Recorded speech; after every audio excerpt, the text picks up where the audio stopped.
The job market is getting quite rough out there, and we're going to look through a few clips here and see the two sides of the job market. Firstly, we're going to look at the layoffs, and then we're going to look at the job search. So it's Tuesday, just afternoon on the East Coast, and I've already spoken to 4 people this week who have been let go without severance, without anything. Just see you later, have a good life. What's going on? 2 of them are my closest friends, so I got like complete details, and it's insane. And 2 of them are former colleagues that I worked with years ago that I've reconnected with recently. And like, what's happening? How is this possible? When I got let go 2 out of the 3 times, I didn't get a package, I didn't get anything, and I was just like, that seems weird. But now I'm hearing these stories consistently. I didn't know this was a thing. I just thought I was in these weird circumstances, but apparently this is like a new norm with the job market, and I just need to know what's happening. And then I'm like also reading all these articles this morning about like this company's letting go 1,000 people, this company's letting go 500 people. What's going on? These layoffs, they're spreading, right? So it's not just, one or two specific industries. We hear about the tech layoffs. There's layoffs across, even retail, finance and things like that. All sorts of different sectors, not just the big name companies like, say, a Microsoft or a Tesla that might be having some layoffs, right? And this is what I'm trying to tell you. Now is a good opportunity to plan ahead, because you never know. Regardless of your performance, you could be subject to a layoff in 2025, which looks like there's not going to be any shortage of layoffs, right? Companies are going to continue to struggle. The market is generally in a downturn, even if central banks keep printing money out of thin air, lowering the interest rates. This system is kind of simultaneously wanting to pretend and keep up a pretense of, yeah, we can keep pushing for growth, at the same time deliberately crushing the middle class. And you can't really have a sustainable society or economy over the long term without a middle class. Having a super rich and then everyone else is kind of poor or living on government benefits or working jobs where they can't even spend their money, they don't have much disposable income, you're not really going to have an economy that can sustain itself, right? And she mentions here about, having like four people she knew about a layoff within 1 week.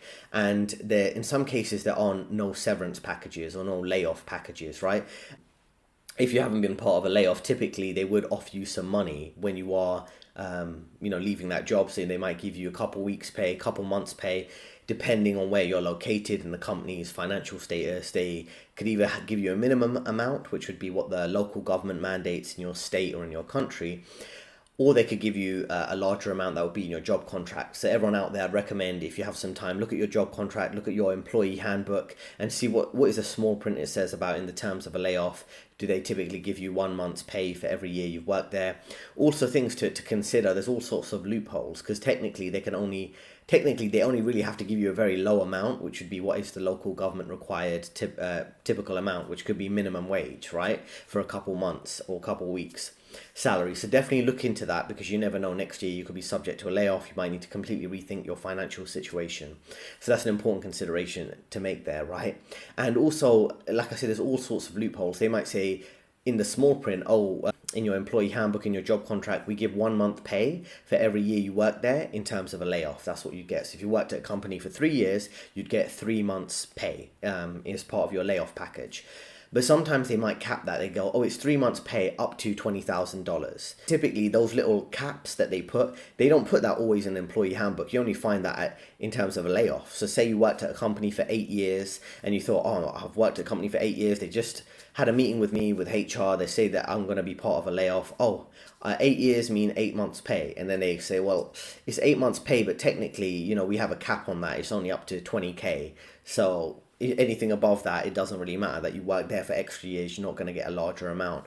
So you should really think carefully about those type of scenarios and how they could, all of a sudden give you a lot less money than you think you will get. Now, it depends on, the next point is about taxes when it comes to layoffs. Now, when you have a layoff, you probably think, okay, normally those layoff packages, does depend where you are located, they're not subject to tax. But I know in the UK, for example, typically those layoff packages aren't subject to tax unless they're above £30,000, right? So there's other catches that could come in there. You might think, I'm not going to be taxed on it, and then all of a sudden part of it is subject to tax. And it's how they structure that layoff package, whether it's classified as kind of an employment salary benefit or a bonus benefit. It could impact tax rates and things like that. So You just need to plan ahead for these type of situations, right? And just be aware that if you're in those situations, you could maybe leverage discrimination, previous things you flagged about the company and that they haven't taken into account. You got to be careful how you navigate that, and maybe you could increase the amount, or you don't want to annoy them and then they retract that massive layoff package they have planned for you and then give you the bare minimum because they think you're kicking up a fuss against them. So through my career coaching, if you want the link in description, I've been working on a few of those scenarios with my clients, and I know how to carefully walk through that layoff process and try to maximize your leverage over them. Just a friendly word of caution. If your company out of the blue asks you to fill out a spreadsheet identifying what skills and competencies you have, or they ask you to list out all the projects you're working on, or they ask you to walk through a typical day, or if they ask you to submit a resume so that they can assess what your skills and background are, or if you meet with an HR person or a senior leader and they discuss your workload or your career aspirations, what they're doing is they're building their layoff list and they're determining whether or not you're going to be on it. If this is the case, update your resume immediately. So what ends up happening is, and this has happened to me in the past, a few companies I've worked at, all of a sudden, there's a change in senior management way above your typical contacts. It's not like your manager's manager, but someone way more senior than that. There's a change in management there at the board level, and they will typically, send out all these type of new initiatives that they want to start. And one of them is really drilling down who is doing how much work each team is spending on different tasks and things like that. And typically that's like a reassessment of, okay, who have we got in our team? What talent do we have? How many teams do we have? Where are they located? Can we relocate some of the work to offshoring locations where it is cheaper to outsource into developing countries? People who are based, for example, in New York, could they have some of their work moved to Mumbai, India, for example? I know people who have had high six-figure salaries at major American investment banks in New York, and all of a sudden a lot of those analyst junior roles that you might get coming out of a top university, a business school, Wharton, places like that, Yale, Harvard, and walk into a high six-figure salary. Some of those jobs, those analyst entry-level jobs, those work tasks are being offshored to India and Mumbai, which was a bit shocking for me to see, right? In the sense that, these companies are really assessing exactly how much work is being done in each location, and you should look out for that. So a sign that a layoff could be coming up is you get lots of questions that you have to fill out an Excel spreadsheet on exactly what work you're doing, but any type of really drilling down to exactly what you're doing each day, that is basically a sign that they're really assessing, do they need to keep you or can they get rid of you, hire someone more junior in the same location, or offshore it to another country, at least part of your work, and then hire someone cheaper to do your job. And that's why it's important to kind of make sure as much as you can that you are on the high priority projects, right? There's no point doing a ton of work that no one sees or doing a ton of work that's considered low priority for the company, even if it's maybe actually important, but the company can't value it or measure it or quantify it as adding value to the company, then that could impact you. So it's worthwhile considering what projects you're on. Can you get involved in the more important projects before they start looking at you being involved in just busy work that doesn't really help the company?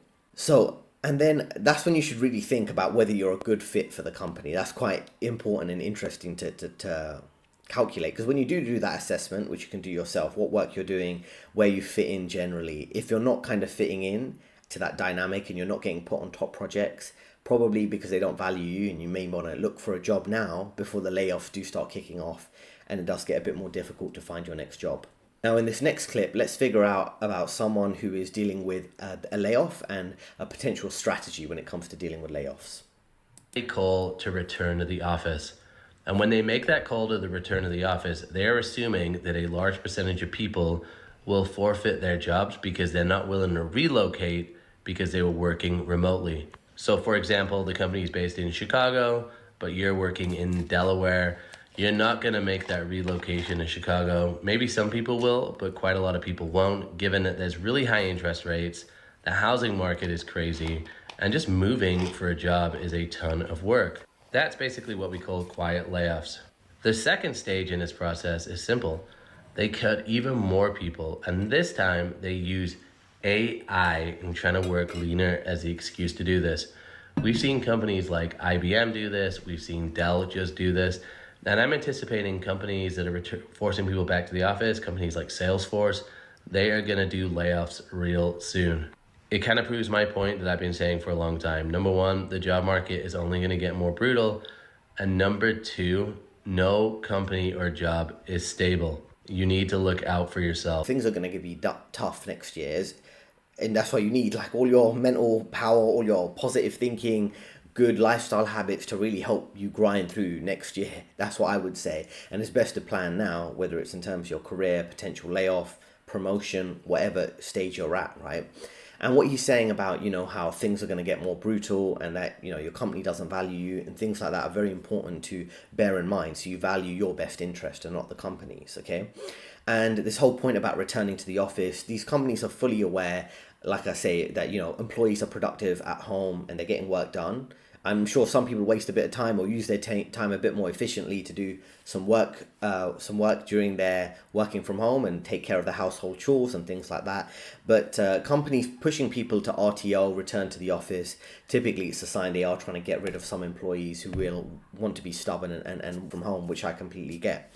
A lot of this talk about AI and outsourcing, I think definitely companies could, use AI to, of course, make things more efficient. Sometimes I do think that's used as a bit of an excuse because so much work that is done in the office, it could have been automated or outsourced several years ago, right? It could be outsourced, like I said, to India. It could use automation. There's so much basic Excel functionality or even Python or basic things, even before language learning models and machine learning and blah, blah, blah, AI, all of that. A lot of these companies had quite inefficient processes. So I think a lot of the job cuts that are coming up now, even though some of it is due to AI, a lot of it is going to get blamed on AI when it's just companies wanting to make cuts they could have made before, or because their profits aren't doing great and they want to, cut their cost and therefore increase their profits. I really feel like I'm never gonna get a job again. Like, I'm so scared because, like, I have been unemployed for 3 months. I'm not eligible for unemployment because I just moved here. I am so stressed out. Like, this has never happened to me before. Like, I've always had a job. I was an honor student, third in my class, so successful in high school and college. And I have a bachelor's degree in poli-sci. I have 2 years of experience in mental health. I'm a great worker. I'm so organized. But nobody will even give me an interview. And I was crying on the phone with my mom because I was like, what if I literally can't? So, she's making a good point here, right? A lot of times education doesn't matter. Like I say, it's really about getting that experience. And what it is also not only about getting that experience, but doing your best to kind of tolerate that first or second job that you get as part of, the official workforce, not like a part-time job. So, there were very difficult managers, which I've referenced in some of my videos during some of those early stages of my career and the middle stages of my career. But just to stick it out and get a few more years experience so I could learn skills, but also I could leverage that to getting other good jobs was quite important. So if you are more junior, I would say get the best job you can get, of course, but just stick with it. Stick with it for a few more years than you really want to, just so you have that foundation of experience, so you can kind of be more authoritative and assertive when you do find your next job, where you're doing your next job search. You're not just someone who's junior, who people can walk all over. You really understand the corporate game at that point, right? So that's very important to do. And, she mentioned she's been looking for a job for 3 months, and that isn't that long. So going on TikTok and whinging about it probably isn't the best solution. It kind of looks low class, But, 6 months to a year, I know that sounds long, and it is quite long. It's just something you would expect. I would say maybe 6 months. It does depend on your particular situation in your industry, but 3 months in an environment where there's lots of layoffs and many other people searching for jobs, I wouldn't consider that too long, right? And I think it's important just to kind of conduct yourself with composure, whether it's on the internet or when it comes to those job interviews. People can sense desperation if you're desperately looking for a job. And being able to handle the pressure in the work environment is reflected in your ability to handle pressure, whether it's being on a public platform like the internet or in an interview or dealing with recruiters. They'll be able to sense desperation, right? And it's quite off-putting for people. So just kind of stay calm and find any opportunity you can. And if you are in a very difficult situation, is just look for either taking a job where there is a slight pay cut if you really need that money, or a sidestep, maybe an industry adjacent to your industry. So for example, if someone typically works within the law division of major investment banks and they can't get a job there because they're not really hiring, they can work as a contract worker or freelance. They can work in maybe a government regulator. Typically those jobs don't pay as well, but at least they get some income coming in. They could also look at, the law industry, taking a slight pivot, maybe from working in financial law to working in an employment law. So these small little pivots you can do. I know it's easier said than done, but it's worthwhile just kind of thinking outside the box a bit rather than competing with everyone else for the same type of job. Let's look at another clip that can help us here.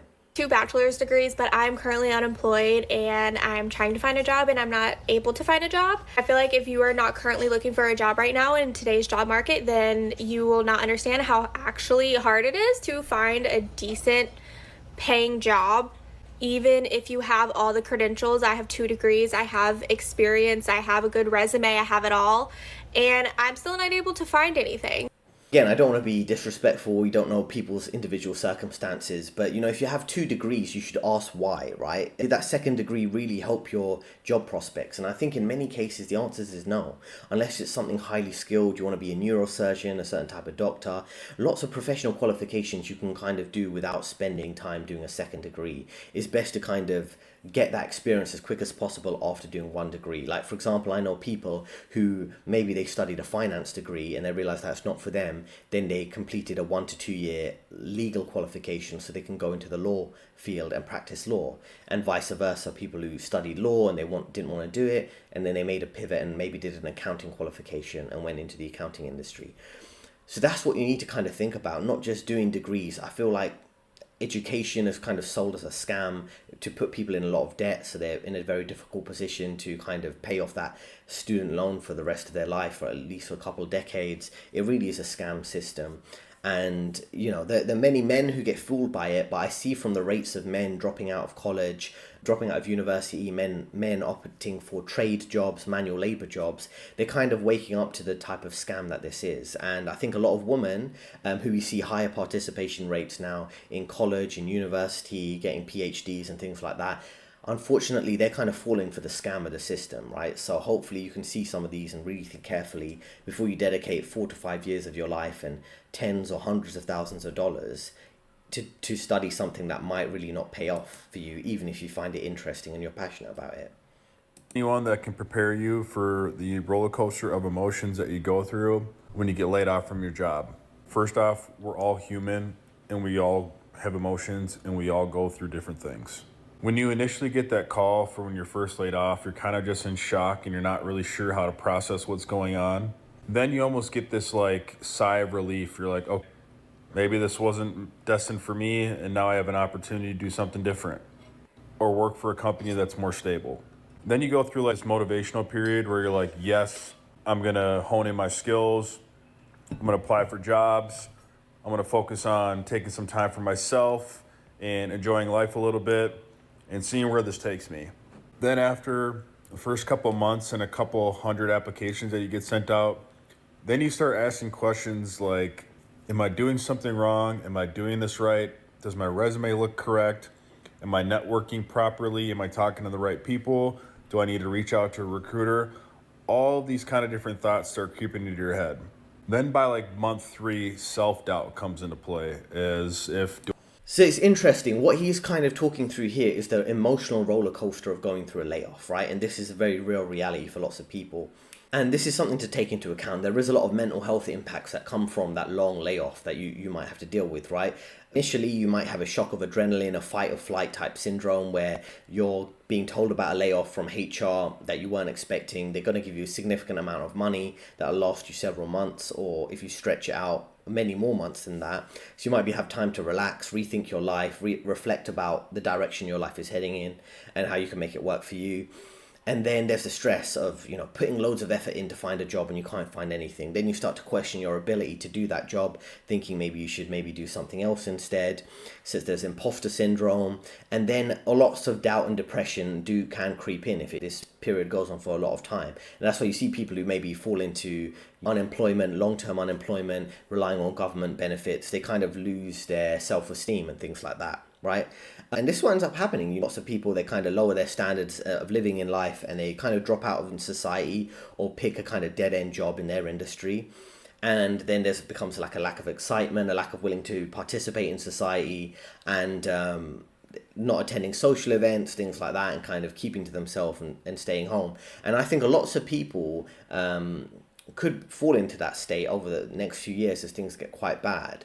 You already see like this isolation epidemic, people kind of sticking to themselves, people seeing there's no point in participating in a lot of work or social dynamics, and it's completely understandable. But that's why, as I keep emphasizing, it's really important to do the opposite of what everyone else is doing, because you see many people giving up, and I understand why people would give up when it comes to this dysfunctional economy, jobs, social dynamics. But it's important to really find out what your purpose is, what your why is, and how you're going to get to your end goal, whatever that is, whether it's climbing the corporate ladder, whether it's saving up enough money to retire early, to live on your own terms, be more self-sufficient from this kind of dysfunctional, sick system. It's important to really stay on that path and not be dragged down by lots of the negativity you see around yourself. So there we go. We've seen the two sides, the layoff, we've seen the job search, and we're going to kind of be in the trenches for at least the next year, I would say, before things could get better. If you want some career advice and I can help guide you through this difficult time period, let me know. The link's in description. Let me know in the comments how you're dealing with either a layoff or the job search. It'll be good to hear different people's perspectives. And there are 2 recommended videos on your screen right now, and I'll see you next time.